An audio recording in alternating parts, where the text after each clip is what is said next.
Hey everybody, this is Chris, and in this video I want to look at some differences between the American accent and the British accent. Okay, so let's look at the first difference in sounds.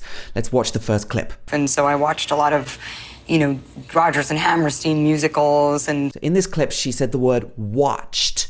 So this is pronounced with the sound ah. So I watched a lot of... Watched. Watched. This is the American English pronunciation. If this was in a British accent, it would be pronounced watched with the ah sound. I would say what I'm learning is that with every gain, there's a loss. And with every loss, there's a gain. Here you heard the word loss. Loss. If this was in the British accent, it would be loss with the ah sound. You get a letter and it looks absolutely terrifying because it's got stamped on it Home Office everywhere. And that's part of the British government. Is the Home Office? It's the Home Office. Does that mean like... It's the scary bit. Notice the way that she said Home Office. Home Office. So this is the British English pronunciation of this sound. Ah. Ah. This sound doesn't exist in American English. If this was in American English, it would be more like office. It would be ah. But in the British accents, it's ah. Office. So this is one of the key differences between American English and the British English accent. And if you want to sound really British, you need to master the ah sound. This one is really important. Okay, let's move on to the next one. How did you handle rejection? When you're auditioning that much as I did when I was a kid, you get rejected most of the time. Did you hear the word audition here? Audition. So this is ah. But in British English, this would be or. Audition. It's a long vowel sound. Or. Audition. Let's play a clip of British English now from Keira Knightley. I'm sorry, yeah. Yeah. Are you in all those shows? Oh, Paw Patrol. No. Yeah. No, we are. We're really, really deep into Paw Patrol. Have you done Dora? Yeah, but it's like toddler crack, isn't it? No, yeah, no. It's like, which is kind of a good thing because, you go, okay, it's been Saturday night and maybe you've had a couple of more glasses of wine than you should have, and Sunday morning, Paw Patrol is the best thing that ever existed in the history of the world. Absolutely amazing. Yes, exactly. Thank you, Paw Patrol. But... Did you hear Paw Patrol?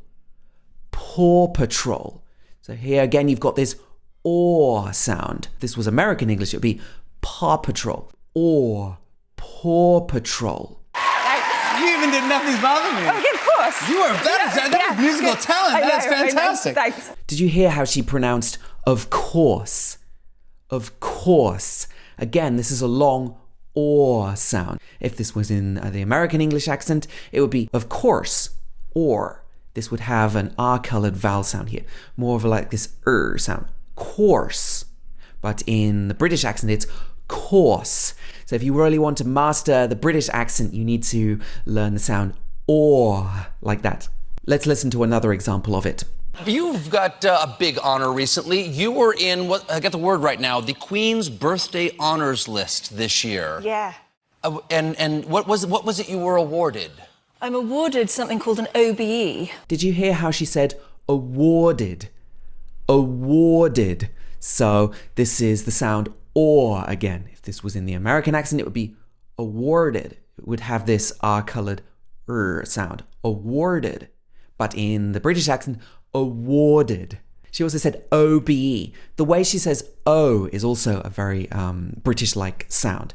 It's slightly different in the American accent. And I think she's really emphasizing her British accent here. She's almost speaking in perfect received pronunciation or like the Queen or something. I think it's because she's on American TV and she really wants to show off the British accent because British actresses can have a lot of success in the US using that accent. So maybe she's playing it up a little bit. Okay, the next sound is the R sound. And R in American English. So let's listen to a clip from Scarlett Johansson. It was hard because we were, it was such a strange space that we were in. It was hard. It was a hard shoot for me. I felt sort of out of the loop. I was 17 years old when I made that movie, Did you hear how she said R in hard? Hard. If this was in a British accent, it would be hard. Hard. Now let's listen to a clip from the British accent. Oh, I didn't know that. Yeah, constantly. So 'cause it's the bath time thing. We have bath toys. Paw Patrol is in the bath. It's everywhere, but it's in the bath. And she'll only let me be rubble. Did you notice how the sound was different here when she said bath? Bath. If this was in the American accent, it would be bath. It wouldn't be barth. It would be bath. This ah sound again. But in the British accent, we have this long ah sound. Very particular to British English. Another one that you need to master if you want to learn the British accent. At the aftermath. Yes. What a great film. A cool choice of a film, I would say, because I've seen war movies and stuff like that, but this deals with a different subject. Yeah, it does. It deals with the direct aftermath of World War II, and kind of, I think it asks the questions about how do you get over a catastrophic conflict like that, and how do you rebuild yourself personally, but also how do nations rebuild themselves? Okay, notice the way she said aftermath here. Aftermath. So this has got two vowel sounds. It's got ah and ah. Aftermath. Aftermath. But if it's pronounced in the American accent, you can hear the host said it. It was aftermath. It's actually the same sound, aftermath. But in British English, two different sounds. Aftermath. Okay, so there's this ah sound again. Having me. Oh, It's been a while. It's been a while. It has. How old is baby now? Baby is 3.5. Wow, Yeah. is that right? Baby's a toddler. Baby's not a baby. Baby's not a baby anymore. Yeah, she's huge. 3.5. 3.5. Are you into Paw Patrol? Oh. Here you heard the word half. Again, this ah sound. And you also heard the host saying it in an American accent. It would be half, half. Whereas in British English, it was half. Did you hear that? You wanted to be an actress from the time you were very little. Really little, like 3. My mom is a film buff, and so I watched a lot of... Okay, this one is interesting. You heard the word mom, mom. So here we have the ah sound again, mom.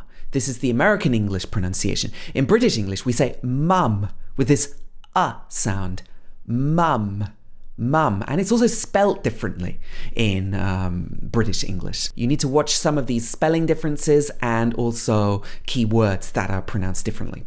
One important feature of American English is the sound. So this can either be a long or it can just be a short sound at the end of the word. So let's have a listen to a clip with this. So excited to work with him. I can imagine. And, I think it was... Did you hear she said work, work? So in American English, this is pronounced with the sound. But in the British accent, it would be work. A very long single vowel sound. Work. So another important feature of the British accent. And he had a lot of energy, and he was really kind of always on. And here we heard energy, energy. Again, we've got this sound, but it's in the middle of the word. It's shorter. But in the British accent, this would be energy. So in British English, we have even more sounds. Energy, energy. And the last difference I want to look at is whether or not you pronounce the letter T in words. And you might know that in British English, we pronounce the T more than in American English. Okay, so let's have a look at some examples with the American T sound. Very competitive, and I think I always had this weird, I don't know, I felt like it was their loss, kind of. So here you heard competitive, competitive. So it's more like a D sound, competitive. If we were going to say this in the British accent, it would be competitive. But do we always pronounce the T in the British accent? No, not always, especially when it comes at the end of the word. Listen to this clip. So we don't just have because we have to act it out as well. Here you heard act it out. So she didn't say act it out with all the T's. Act it out. It out. So this is what's called a glottal stop, where the glottis in your throat closes up. Act it out. Act it out. It out. So again, we're losing this T sound, but it's not like it out. It's not like the tapped D sound, like in American English, where your tongue goes up to the top of your mouth. It's it out. So a little bit different there. I mean, I wasn't actually aware that Britain still had an empire, but it's nice to be an officer of it anyway.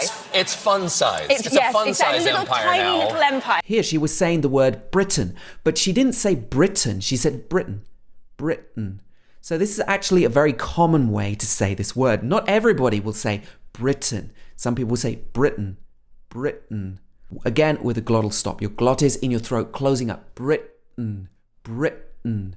There was a boy at school when I was about 7 or 8, and he went on a talent show and on TV. So he was like the coolest person ever, and he played his teeth. Here you heard talent show.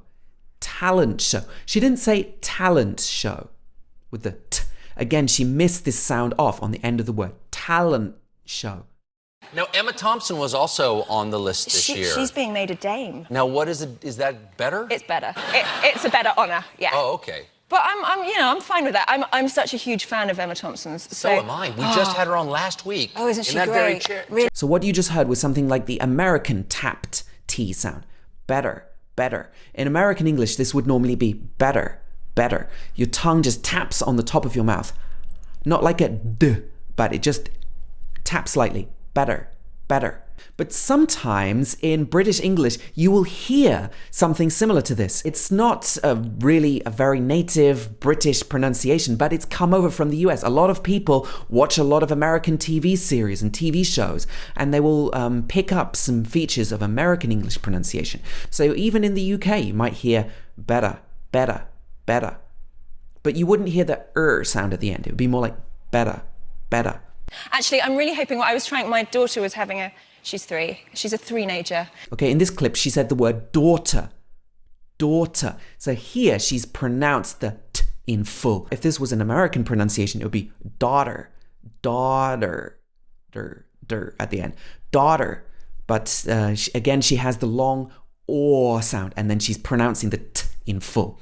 So if you're just starting to speak in the British accent, I would recommend that you try to pronounce the t sound as much as possible. Okay, I hope this video helped you to understand some of the differences between American English and British English pronunciation. If you like this video, please do help me to hit the like button and subscribe to my channel because I'm going to be posting regular updates. And if you want to learn more about the British accent, I've got a free mini course that you can take. All you have to do is click the link in the description below this video. You can sign up and you can take that course with me. So hope to see you there, and thanks for watching, everybody. I'll see you again in the next video.